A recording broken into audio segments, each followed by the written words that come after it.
So I'm going to be telling you about revisiting the definition of differential privacy. It's now like, what, 12 years old? And in order to do that, we want to ask ourselves, what do we want from that definition? So there are key properties that we use all the time, and we really want the definition to exemplify this. So we have composition, post-processing, group privacy, subsampling. These are sort of standard things we know and use. And we want the definition to support a rich algorithmic toolkit, things like noise addition, proposed test release, all these kinds of fancy things that we love using. And ultimately, we want to have a strong privacy utility trade-off. These are the reasons that we're revisiting the definition. And I'm going to tell you about reformulating it in terms of Renyi divergence.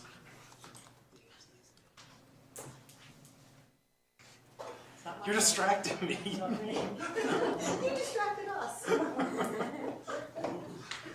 So what I want to tell you about is how this reformulation gives you some tighter and in some sense simpler analyses of key properties, and you sort of are able to avoid some annoying log factors here. And also tell you how this compares to the standard definition of epsilon delta differential privacy. And hopefully in this talk I'll convince you that this is a useful analytical tool as well as being a valuable theoretical perspective. Okay, so here's the definition of differential privacy that we hopefully all know and love. Basically, it says that we need to say that these distributions of the output of some algorithm are similar when they run on similar inputs. And the question that I'm going to look at is just how do we quantify the similarity that's expressed here by approximate equality. So the obvious things that people would think of are statistical distance or KL divergence. And unfortunately, we're able to come up with examples that show that these offer a poor privacy utility trade-off. These measures don't really seem to do a good job of distinguishing between good algorithms and bad algorithms. So the first definition that came in was pure differential privacy, epsilon differential privacy, which by now I hope you're all familiar with. It just is a max divergence, which says that the probability density is multiplicatively related. This, of course, turned out to be a bit too restrictive, which is why people moved to approximate differential privacy. We add this additive delta term here to absorb sort of low probability events. So what I'm going to tell you about today is another way of measuring similarity, which is based on Renyi divergence. And there's a couple of works in this line, so I'm going to tell you about the ones with my name in it. And hopefully I'll give you some intuition for what the definition is useful for, what it actually means, and what we can do with it. So Renyi divergence has this extremely simple and intuitive definition here. Now, the key things to point out about this are it's been around for a long time. It was proposed in 1961. And it sort of interpolates between the KL divergence that I hope most of you guys are familiar with. So if you take the limit as alpha goes to 1, you get KL divergence. And if you take alpha going to infinity, you get back to pure differential privacy, the max divergence. And what's really nice about this is it turns out that it exactly characterizes the Gaussian mechanism that has been quite useful in the literature of differential privacy. And I'll come back to this and try to give you some intuition for what this definition means. Okay, so you may be asking yourself, why on earth do we need another definition? So let's go back to pure epsilon differential privacy. It's very mathematically elegant. It's a very nice definition, but the problem is that in some settings it's too restrictive. And the problem is that it gets hung up on low probability events, events that aren't actually of real concern, but the definition provides the same kind of guarantee for events, same multiplicative guarantee for events no matter how unlikely they are. And this leads to some negative results like packing lower bounds, and in particular composition is quadratically worse than in some sense it should be. And kind of the issue is that we aren't able to use high probability concentration bounds. We have to make sure everything holds with probability 1. We can't just ignore events that happen with very small probability. This, of course, is why epsilon delta differential privacy was added to the mix. And the key idea here is that we're able to ignore events whose probability is less than delta. And that means we're able to avoid some of these problems about being hung up on low probability events. Of course, the probability is that the problem here is that delta could be the probability of an arbitrarily bad event. It could, in practice, and the algorithms that we like to design, the bad event is not that bad. It's just the privacy loss is twice as much as you had budgeted for. But the thing is, the way the definition is formulated, delta could allow an arbitrarily bad event to happen. So we need to make this extremely small. And the advantage of approximate differential privacy is that we're able to get better bounds for high levels of composition. However, the downside is that it's not as mathematically elegant as pure differential privacy, and in particular, the composition property is very messy. That's because it's not really sharply characterizing of what's going on under the hood in terms of composition. We get these extra superfluous log 1 over delta factors that show up in the analysis. So sort of the motivation for studying this new definition is seeing, well, can we get the best of both worlds? Can we get something that's mathematically elegant, that composes well for high levels of composition, but also just gives a sharp understanding of what's going on. Now, I've been mentioning composition all the time here, so let's focus on that now. So I'm sure you guys are all familiar with composition, but here's the cartoon that I always like to show to explain what it is. So let's imagine someone comes along and is studying a disease like leprosy, asks the hospital, how many patients have this? Shortly later, Alice comes along for her appointment. The medical researcher observes this, asks the same query again, and concludes that she was diagnosed with leprosy. And of course, the good news about differential privacy is that it protects against attacks like this. Now, composition, I think this sort of example is a good way to show how it's a critical property of any kind of privacy technology. But I think it's more than this. Composition is what has resulted in such a rich literature of differential privacy. If you read any paper, it uses composition in some interesting way to get cool results. And I don't think we'd be here having this workshop if it weren't for the composition property of differential privacy. I think this is really a critical property of definition that we have. Okay, so I've told you intuitively what composition is. Now let's focus in on the mathematics. How do we bound composition results?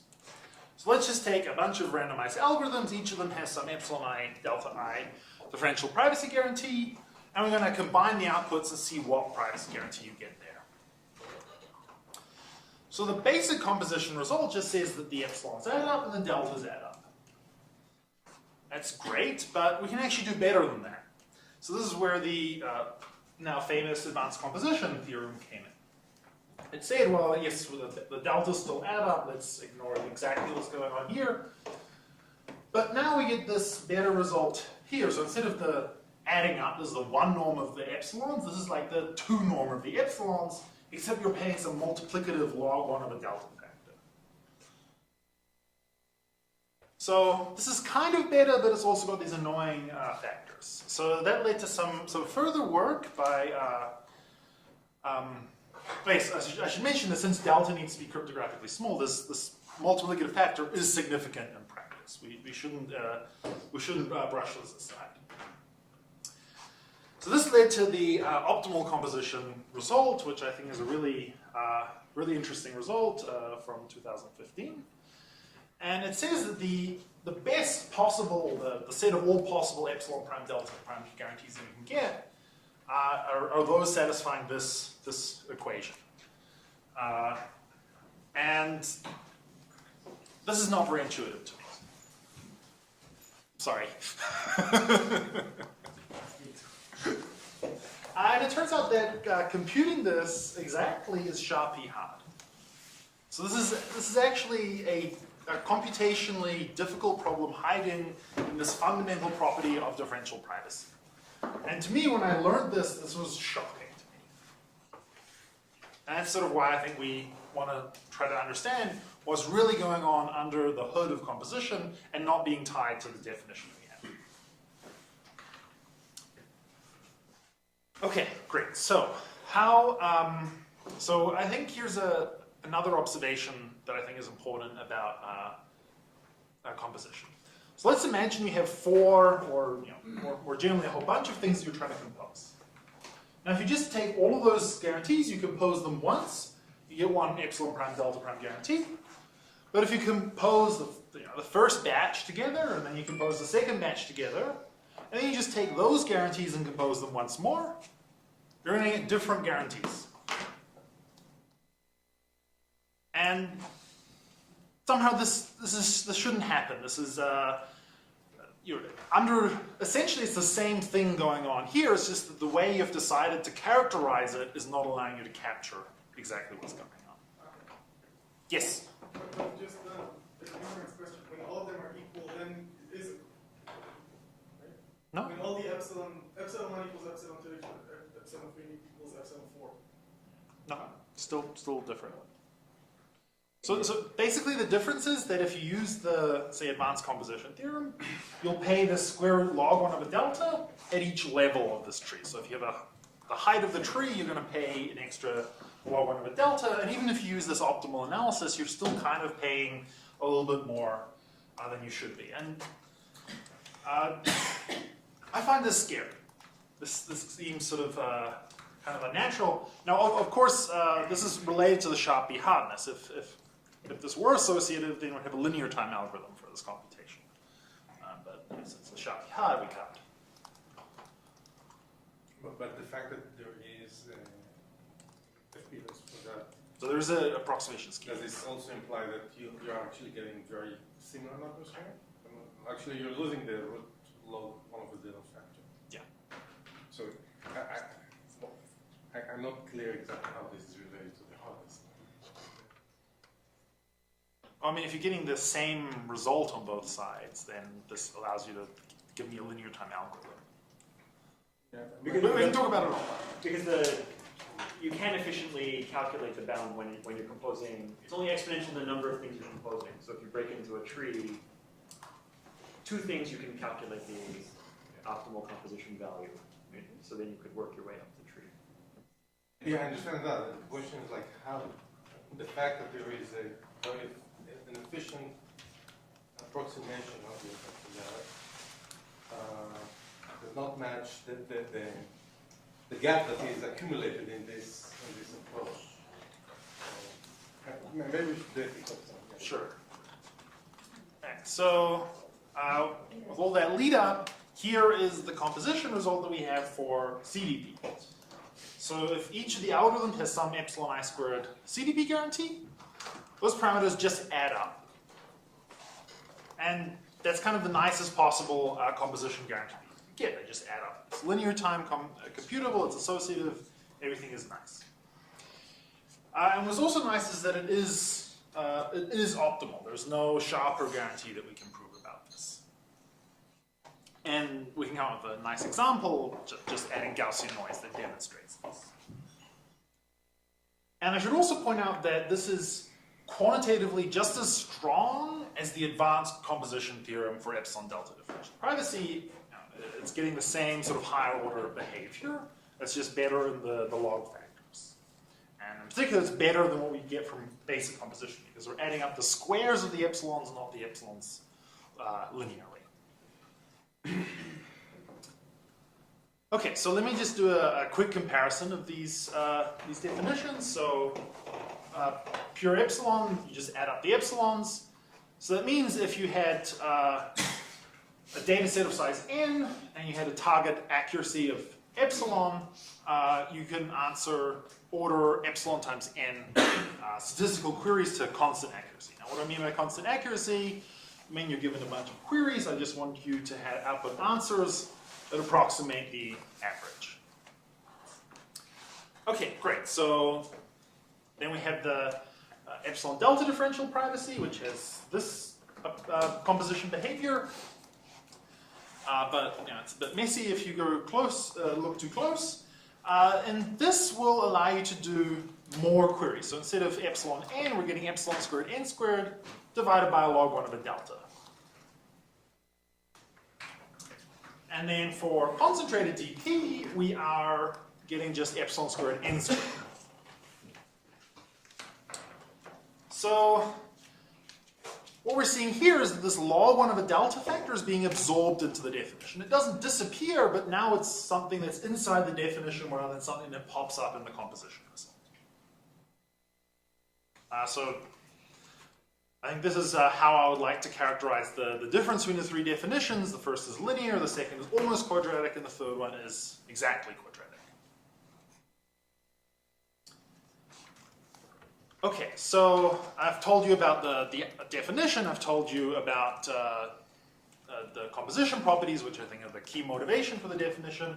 Now I want to just tell you about the canonical, what I consider to be the canonical algorithm for concentrated DP, just to sort of put everything in context, which is, suppose I'd have a sensitivity delta query, I add some Gaussian noise with variance sigma squared. This gives no meaningful pure differential privacy guarantee. You'd have to use Laplace noise for that. Now for approximate differential privacy, you get something like this, and you have this log 1 of a delta factor. But for epsilon, for concentrated differential privacy, you get this very nice equation here. And what's nice about this is that the inequality in the definition is an equality here. So there's an exact sharp characterization so concentrated differential privacy gives an exact sharp characterization of the Gaussian noise addition algorithm. I think that is setting the picture for why these two are sort of a match made in heaven. Okay, great.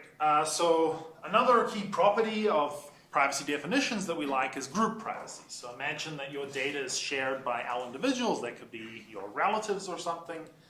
How much does the privacy guarantee degrade for that? So very well-known result is that for pure differential privacy, the epsilon parameter grows linearly in L. For approximate differential privacy, it's a bit messier. Now we have something, so this parameter grows linearly in L, but here you get something that sort of grows exponentially, multiplying the delta factor. And for concentrated differential privacy, you just get this quadratic relationship here. So this is very nice mathematically, and that's one of the features. So we go from linear to exponential, but the simpler version has a quadratic thing. Now you may think this quadratic thing is good, but I'll tell you later that having strong group privacy guarantees is actually a mixed blessing.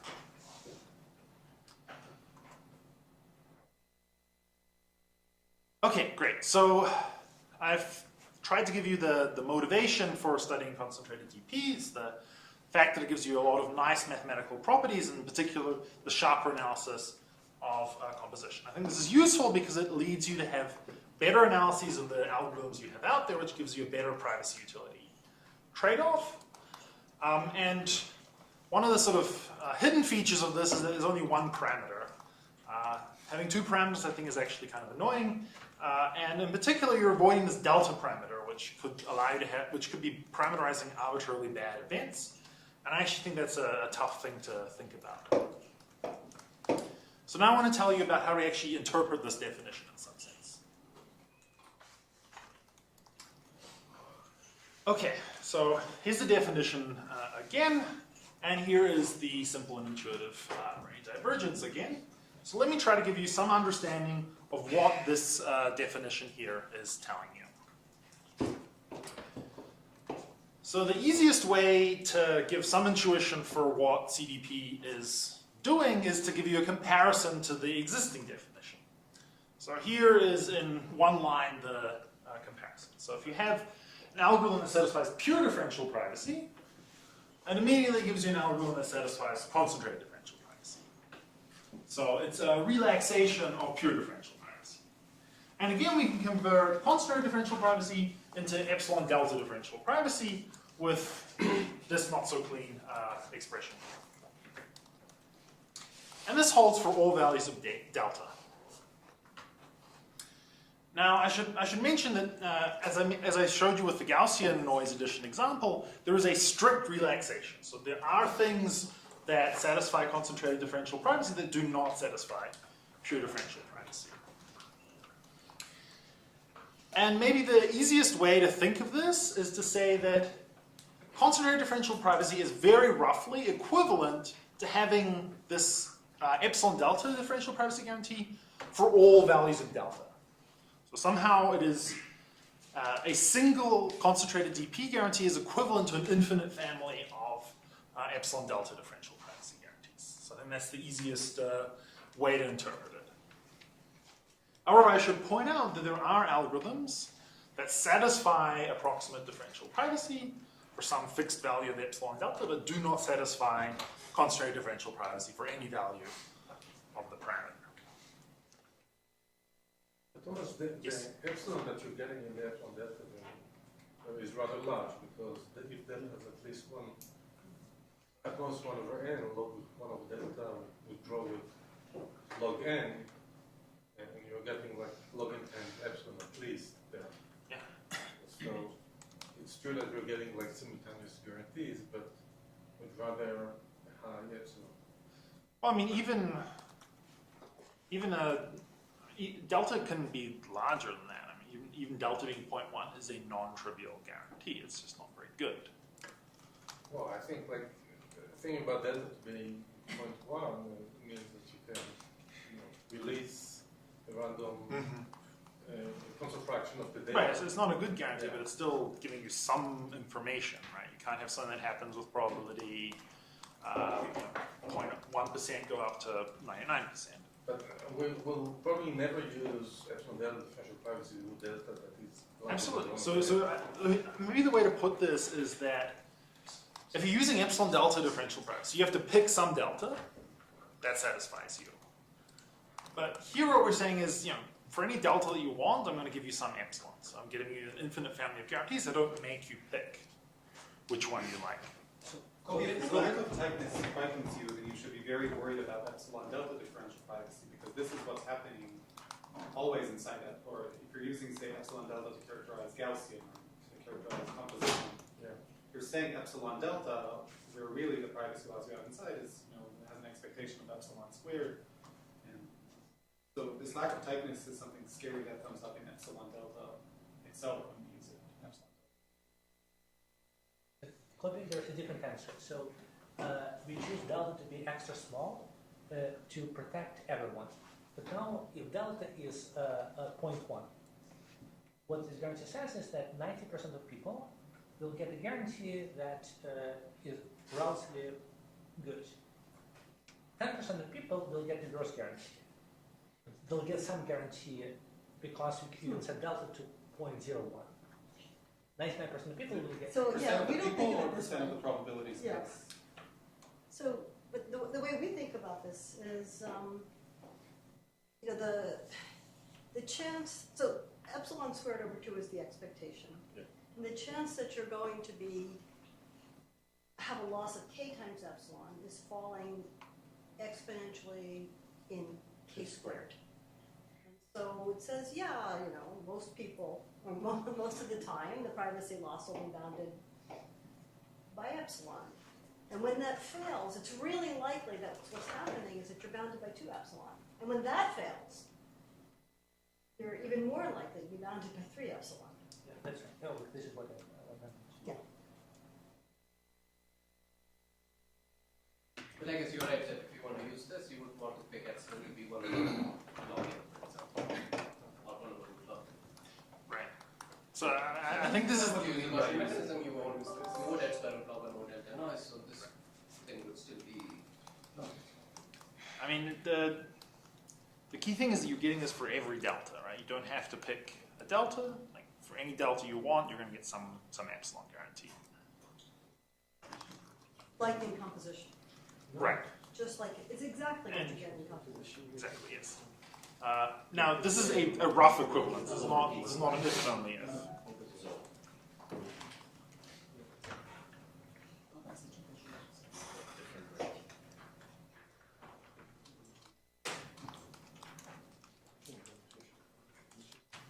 Okay, so maybe we should move along. So I like to think of concentrated differential privacy as being an intermediate between this pure differential privacy and approximate differential privacy. And later in the talk, I'll sort of be a bit more formal about how it's an intermediate. But as I think our discussion has alluded to, I think a really important and open-ended question is to come up with an interpretation of differential privacy that is more direct than just interpreting it via epsilon delta differential privacy. And I'll try to give you some of that, but I think that's really what we should be aiming for. Have an understanding of concentrated differential privacy. It doesn't depend on the existing understanding that we have. So maybe just because now I understood what he was asking, something to add is that this might look scary to you, or you might be worried about it if you're looking at a standalone mechanism. And if that's fine, I can sympathize with that, but I still think you should use CDP for your building blocks of your mechanism. Use that, do composition over it, and set the parameters so that the composition is whatever epsilon delta you're comfortable with in the end. But for your building blocks, you should use this because this lets you get better accuracy, and you'll get the same exact, you're not losing anything in your composition. Fine, but then you will have to use epsilon, which goes down with n. Yes. Yes. In your, and you may be losing. Maybe the thing to point out is that even if your end goal is epsilon delta differential privacy, or even if you don't care about constraint differential privacy, it's still useful. Especially if this is your end goal. This is still useful as an analytical tool for doing your accounting along the way. Right? So then you only the last step do the conversion. Yeah, I guess the essence of my comment is that I understand that using this as a tool for building epsilon delta computations, as a tool for explaining the semantics of this guarantee, it looks very problematic. It is, yes. That is very fair. I don't know, because I don't know when we ever run a single mechanism in isolation. So all we ever care about is composition, and if you believe in epsilon delta, then this is fine. Right, but I mean, I think that the question is, suppose you don't believe in epsilon delta differential privacy, and I just want to convince. You mean you want to stay with pure differential privacy? No, I don't care about. I don't know anything. If you don't know anything about differential privacy, and I just pop up this definition of ring divergence, how do I convince someone this is a good definition? I think that's a really important question, which I don't think we have this. Yes, and what about like real world implementations of differential privacy? At least now we have rather large epsilon. Like if suppose you use CDP with epsilon equals 1. Okay. But I guess Then when you're interpreting it as epsilon delta, you're getting epsilon being root, at least root local. Kobe, I think we shouldn't compare this epsilon to the epsilon delta we will use normally. So if you're using the Gaussian mechanism, the epsilon squared for the CDP is better than the epsilon delta you get for the Gaussian mechanism higher order or whatever. So I guess this is more of a rational information. Right, maybe food could have it for letter food. I'm just wondering about your last bullet point. What intuition am I missing if I just think of Cynthia's point that the privacy loss random variable has a Gaussian tail? That's what I'm going to get to. Yeah. So I That's think it. that's the That's best. the starting point. Okay, so that's not. I don't think that's a complete answer to that question. I think It's not. but I don't think it's a complete answer to the question. So I guess another nice interpretation is we can translate this to how much do probabilities of an invariant change. Yes. And we can get It's like the next slide. So I really appreciate this discussion. I think what this workshop should be doing is having discussions like this. So thanks for all the questions. Okay, so so as Kunal suggested, let's try to give an understanding of how concentrated differential privacy can be interpreted in terms of privacy loss. Again, I'll start by giving you the interpretation for the existing definitions. So let's imagine that we have this privacy loss random variable, which I'll define in a second, and we're saying, well, what is the probability that this is large? And essentially what this pure differential privacy says is that this is the tail bound of this function, the 1 minus the CDF. And basically it says that the probability that it exceeds epsilon is 0. And if you use epsilon delta differential privacy, you say, well, intuitively, what it means is the probability that the privacy loss exceeds epsilon is at most delta. But we have no bound beyond this epsilon. The end of the distribution will be arbitrary for R. We have no bounds. So let me be a little bit more precise about what privacy loss is. So we have some algorithm M that takes in an input X and spits out some value Y. And we're going to say that the privacy loss of an outcome Y is the log likelihood ratio under the two neighboring input databases. So I think an interesting way to interpret this statistically is imagine you have a hypothesis test. You know the input was either X or X prime, you're trying to figure out which of the two it is. So you do the likelihood ratio test given the information you have, which is Y, and you compute this quantity. Now, if this quantity is large, that means you have evidence that the input was X. If this quantity is very negative, it gives you evidence that the input was actually X prime. And the exact magnitude of this quantity is telling you what evidence you have. And now the privacy loss random variable is just the privacy loss at a random outcome. Right, so this is now a random variable. Now the expectation of this is positive because the true answer is X, so the hypothesis test should on average be giving you information that tells you that the input was X. So this is the privacy loss random variable, and this is the thing that we're getting tail bounce on. So now let's interpret this with concentrated differential privacy. So the way I like to think of concentrated differential privacy is it's saying that we have a sub-Gaussian tail bound on the privacy loss. So what that means is, let's go screw it up, that's fine. So for any threshold t, the probability that the privacy loss exceeds that is decaying as this thing. Now, this is a sub-Gaussian loss. So one way to think of this is essentially the same tail bound you would get if the privacy loss were distributed as a normal with mean epsilon squared and variance 2 epsilon squared. And so if the privacy loss were exactly Gaussian, you get tail behavior that looks almost exactly like this. And one other thing to add is that if the original algorithm M is just adding Gaussian noise, then this is exactly the distribution of the privacy loss. What happened? That's probably fast. We've run out of time. Okay, so there's a button on this remote. If you press it, that happens. Don't do that. So to me, this is the best. The privacy button. Right, someone walks in. Nope, we're not doing anything here. Okay, great. So to me, this is the best interpretation. Yes, Salil. Which variant of CDP is this one? Is this the This is the ZCDP one. It is, but it looks from the formula like you're saying it's concentrated around epsilon squared that you start, as opposed to around 0. So what I mean is we're only looking at values of the threshold t that are above epsilon squared. What happens below that is, I see. You can bound that, but you have to do something else. Just to understand the formal connection, so CDP implies this. Mm-hmm. This doesn't imply, like if I just know that I satisfy this property, do I? That is equivalent. I mean, It so if you implies- have this tail bound, you can integrate it Uh-huh. to get the CDP bound. So I can take this to be the definition of CDP? Yes, but I don't think it would compose quite as nicely. Okay. Right? So the way we can interpret CDP is saying, instead of looking at tail bounds, we define it in terms of the moment generating function. So we look at the expectation, e to the alpha minus 1, times the privacy loss.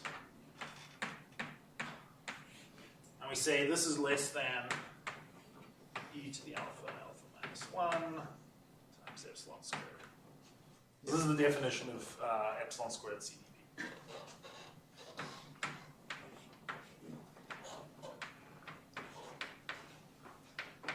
And so the formal definition of concentrated DP uses the moment generating function, which is equivalent to the tail bound, but it's not.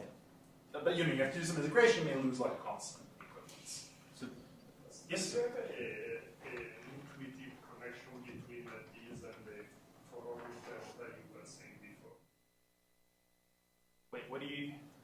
I mean, from the plot, how do you connect the red plot with the blue plot and with the comment you gave before that is for every delta, give you that? Okay, so basically I'm going to get, I have this infinite family of epsilon delta guarantees, and these are going to give me like an infinite family of red lines. And like each red line is kind of like an upper bound on this blue line. And like if you take the union of those, you get a pretty close approximation. So if you fix the delta, the red delta, and then you fix another one, maybe you have two curves different, two different curves, red curves. So I mean, Blue curves. yeah, so like I think every point on this blue curve there's like a red curve that touches it. So like you have like an infinite family of red curves that you could place along this blue curve. Yeah, so if you choose two different points, you get two different. You get two different curves, exactly. Yeah. Yes. In smoothing Gaussian, you just had that this tail bound convergence to zero. So that would be equivalent to significantly many deltas. Yes. So you could have a weaker bound than sub-Gaussian, and at the end of the talk, I'll talk about a sub-exponential bound. Right. So this is stronger than before all delta. Right. I mean, it's the same with the. I gave an exact quantification of how the delta and the epsilon are related, and it's sort of equivalent to that. Yeah, but I think like we wouldn't be happy with a linear dependence or a polynomial dependence. Sure. Right. We want to have a good dependence. It doesn't have to be quite this good, but I think it should be reasonably good. Okay. Great questions. Thank you. Okay, and another thing that the discussion looked at is we can use concentrated DP to bound bad events. So previously we had this sort of additive, the multiplicative e to the epsilon and additive delta to bound a bad event. Concentrated DP gives you the following way of bounding bad events. So you have these events here that you want to relate. So there's a probability m of x is an s, there's a probability m x prime is an s. Well, there's a multiplicative factor here. But instead of an additive factor here, you're going to get this power. Now, you may be thinking, how on earth do I interpret this? So let me just give you an example. So let's imagine there's some bad outcome you're worried about. And if you are not in the data set, that happens with probability 10 to the minus 10. So now let's consider that they have this protection of CDP. And now you want to bound the probability that this outcome happens when you are in the data set. So you just plug in different values of alpha into this formula, and you'll get these things, these values here. So get some multiplicative e to the epsilon. But now you get, instead of 10 to the minus 10, you get 10 to the minus 5. All right, 10 to the minus 5 may not be very good, so you pick a larger value of alpha, and now you have 10 to the minus 9, still very good, but you're paying this multiplicative e to the 9 epsilon squared. So any event you're worried about, concentrated differential privacy gives you a way of turning that into sort of ways of relating probabilities of things. And I should point out this is Ilya's observation. Observations in the sense that I observed it in previous papers.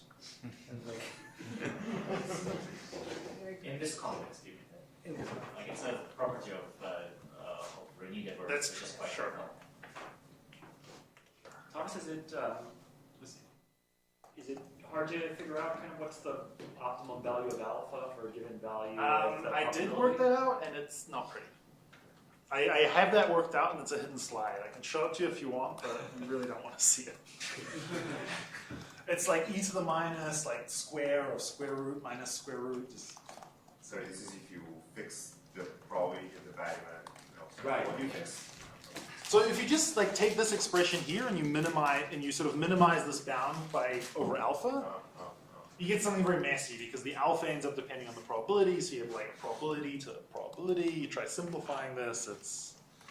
It's not nice. So what about composition? It's like Pardon? it feels like almost like if you change one over alpha people, then somehow the right hand side should hold or So there is a connection between the value of alpha and like group privacy. So if you have more people, you sort of look at larger values of alpha. I'm not talking about that, but we can go on to that.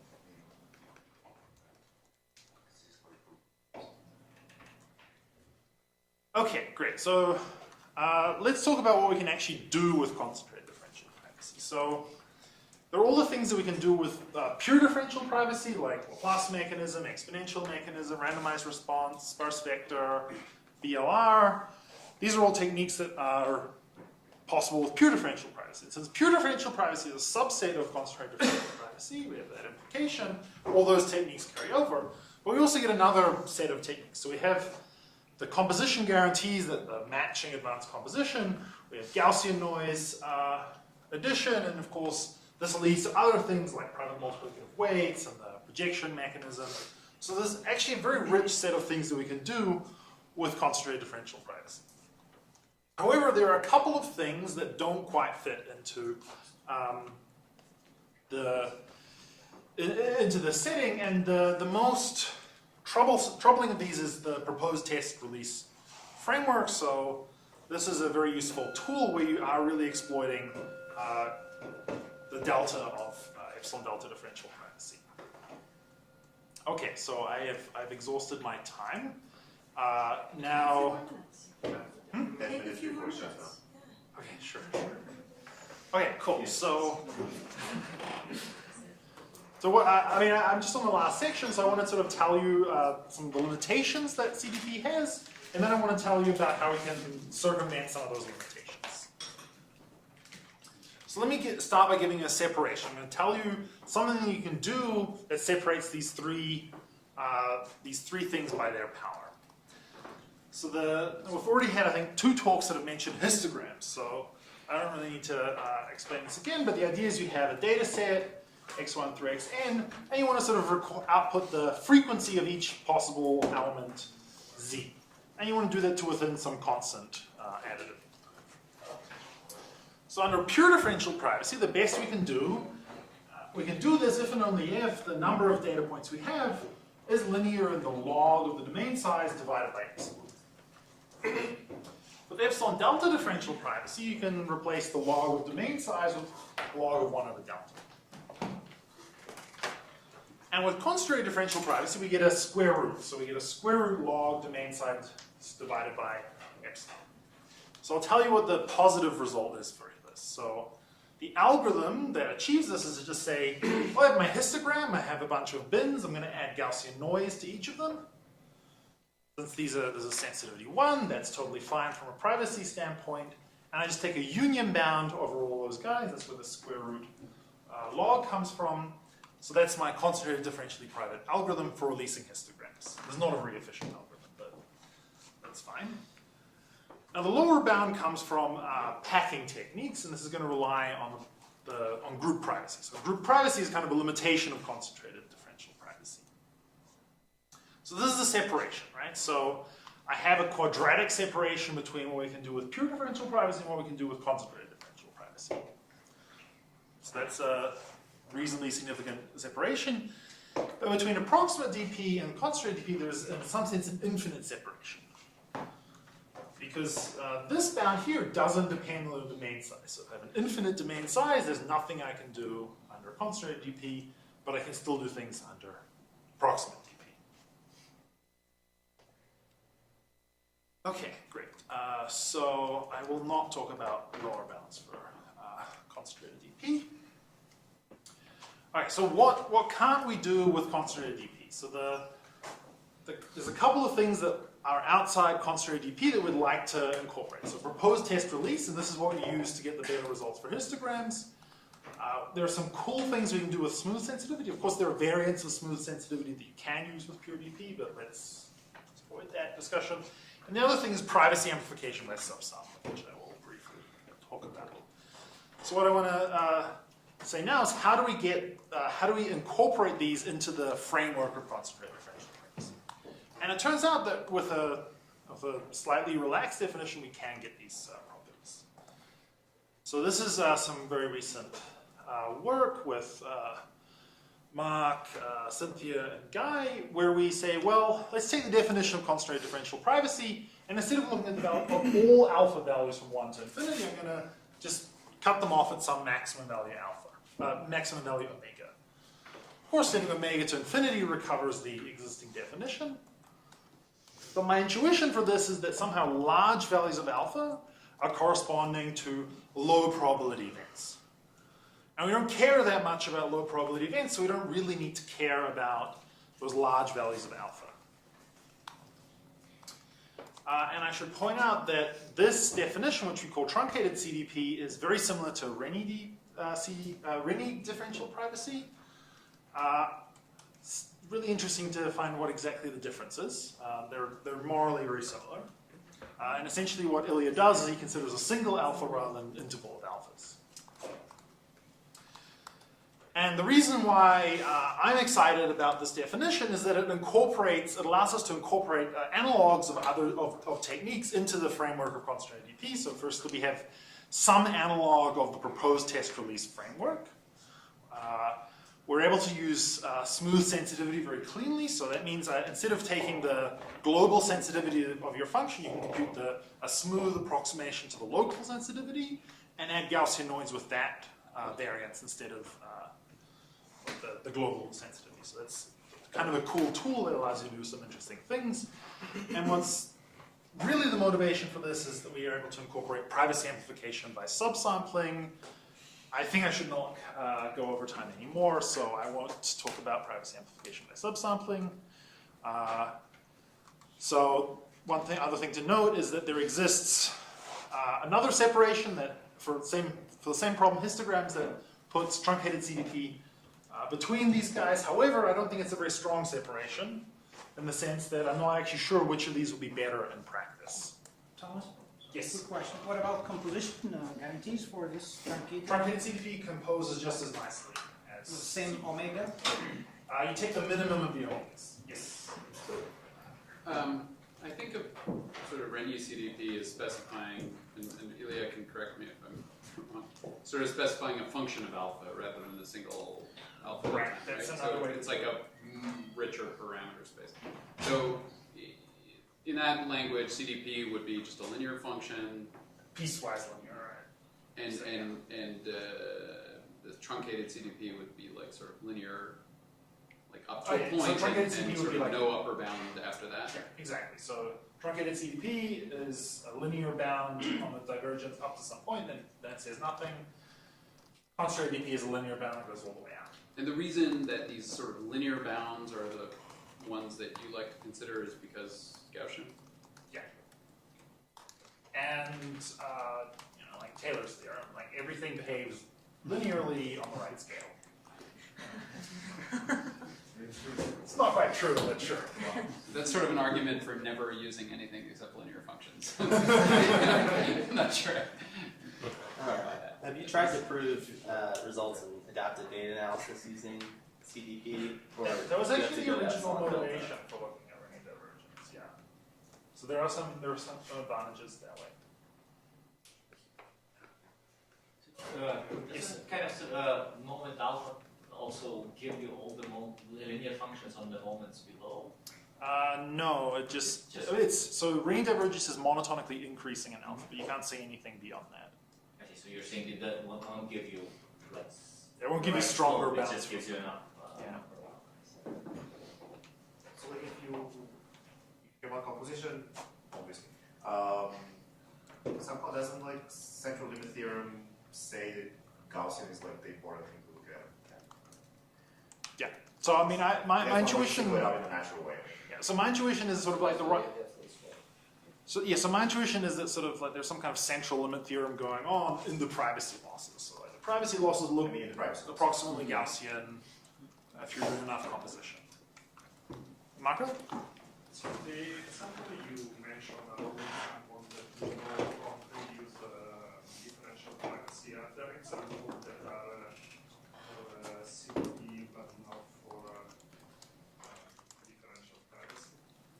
Basic mechanism, I know, like Kamalika and others look at something for RDP. Not exactly sure what. I mean, are you asking, do we have like new algorithms? New basic mechanism. So we do. I don't have time to discuss them, but for this truncated CDP, we have some new things like we call it cinch normal noise addition. We have some we call it gap max algorithm. Happy to chat about. Yeah. So we do have some like new things that I think this. I mean, of course, since CDP is a subset of things you can do with epsilon delta DP. In a sense, they're not new, but I think the framework led us towards thinking about these things, and I like it. Yeah. Or? Two questions. If I'm designing an algorithm, what should I think of the omega? Second, any distribution with the sliding property gives me epsilon differential privacy. Is there anything like that for the CDP? A property that I know, okay, fine. calibrate this distribution enough that I can use it for So the first question, what is omega? Again, a good question. I think, honestly, you should just think of it as like, I don't know, 10 or something like that. Like just the first approximation. I think 20. I mean, my experience is 20.